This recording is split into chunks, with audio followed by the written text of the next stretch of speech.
Ténacité, continuité, questionnement, remise en question, découverte, innovation, digitalisation. Femmes transformatrices, organisation paysanne, microfinance, et puis publication, plaidoyer, conviction, et changer le monde aussi. 2016, pour SOS Faim, c'est l'appui de 45 partenaires.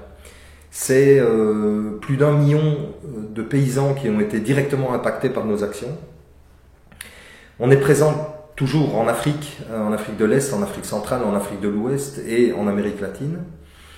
Et pour vous donner un exemple concret de ce qu'on a réalisé en 2016, je prendrai l'exemple de l'Éthiopie qui connaît une sécheresse sans commune mesure depuis 50 ans.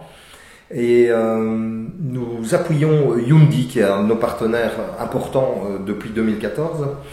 Et Yundi a mis en place une coopérative laitière pour plus de 200 personnes, dont 67% sont des femmes. Ces femmes ont été dotées chacune d'une génisse. Ces femmes ont pu produire et augmenter leur production de lait de 3 à 17 litres par jour. Et donc, vous pouvez aisément comprendre que leur quotidien a changé, que non seulement elles peuvent se nourrir avec des protéines animales au quotidien, mais aussi peuvent revendre ce lait sur les marchés et augmenter évidemment leurs revenus et la vie quotidienne de leur famille. Il va falloir qu'on change aussi les politiques. Et pour ça, SOS Faim s'est engagé en matière de plaidoyer vis-à-vis des décideurs et s'engage aussi vis-à-vis des populations pour les sensibiliser, les conscientiser par rapport à ce modèle qu'il faut impérativement changer. C'est pour ça qu'on a des campagnes de sensibilisation auprès des jeunes qui sont étudiants en agronomie, mais aussi qu'on a créé un festival, le Festival alimentaire, que je vous invite à aller voir d'ailleurs, et qui prend de plus en plus d'ampleur. En 2016, on a créé d'ailleurs une édition à Kinshasa, on va créer une édition au Sénégal et au Canada.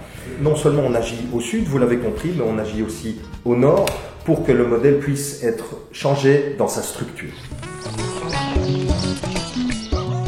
En 2017, SOS Faim sera présent au Niger pour soutenir l'institution qui rassemble les IMF, les institutions de microfinance nationales.